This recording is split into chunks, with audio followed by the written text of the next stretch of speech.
वैसे तो बीजेपी बड़ी अनुशासन वाली पार्टी है, लेकिन उत्तर प्रदेश में एक बार फिर संत कबीर नगर की तरह जूता कांड होते होते रह गया है भाजपा नेताओं के बीच में।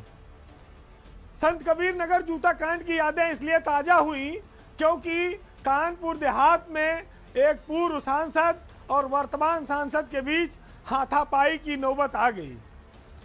दिशा की बैठक में जो मारपीट की नौबत आई उसने हंगामा मचा दिया है। बीजेपी के अनुशासन पर भी सवाल खड़ा किया है। पूर्व सांसद हैं अनिल शुक्ला वारसी और वर्तमान सांसद हैं देवेंद्र सिंह भोले। पूर्व सांसद की पत्नी प्रतिभा शुक्ला इस समय सरकार में मंत्री हैं। जूता चला था संत कबीर नगर में, आपने देखा था शरद और एक विधायक के बीच में। हालांकि वो पिछला कार्यकाल था, अब वो जो सांसद ने जूता चलाया था उनका निधन भी हो गया, वो रहे नहीं, लेकिन कानपुर में पूरा माहौल ऐसे ही बन गया था।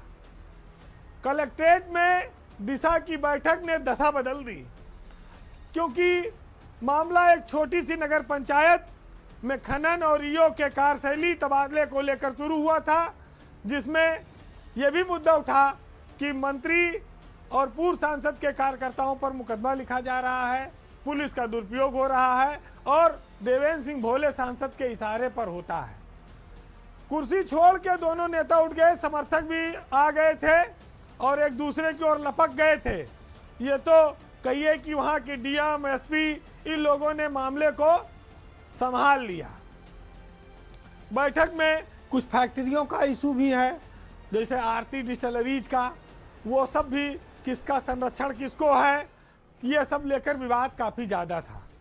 लेकिन जब बात गुंडा माफिया और देख लेने की आ गई तो फिर हड़कंप तो मचना ही था। ये तो कहिए कि वहाँ पर समझदार अधिकारी थे और वो इस बात से वाकिफ थे कि कहीं मारपीट ना हो जाए, इसलिए वो दौड़ के उन्होंने काबू कर लिया। बीजेपी की सरकार में मंत्री हैं प्रतिभा शुक्ला, वो राज्य मंत्री हैं, लेकिन अभी जून में उन्होंने थाने पर बैठ के धरना दिया था। अकबरपुर थाना है कानपुर देहात में।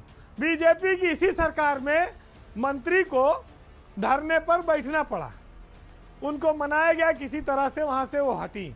लेकिन एक ऑडियो और वायरल हुआ जिसमें अनिल शुक्ला वारसी ने डिप्टी सीएम ब्रजेश पाठक को फोन लगाया और कहा कि आप ब्राह्मणों के कैसे नेता बनते हैं, यहाँ ब्राह्मणों को उत्पीड़न हो रहा है। पता नहीं वो फोन लगा भी था कि झूठ है वो बोल रहे थे, लेकिन वो वायरल बहुत हो गया और उसकी वजह से पूरे प्रदेश में हंगामा मच गया था। ब्राह्मणों की राजनीति पर वो काफ़ी अग्रेसिव भी रहते हैं। बीजेपी में अनुशासन के बजाय नेताओं का अहम अब काफ़ी बड़ा होता जा रहा है। वो टकरा रहा है, वो दिन न देख रहा है न जगह देख रहा है। मीडिया खुलेआम उस चीज़ को प्रचारित कर रही है। भाजपा इन पर लगाम लगाने में नाकाम है। ये तो सब्र करिए और शुक्र मनाइए कि शरद त्रिपाठी की तरह यहाँ जूता चप्पल नहीं चला, हाथापाई नहीं हुई, नहीं तो पुरानी यादें फिर ताज़ा हो जाती और फिर वही गाना आता कि बहारों फूल बरसाओ। तो बरसता तो कुछ और है, लेकिन देखिए अनुशासन वाली पार्टी में क्या क्या हो रहा है।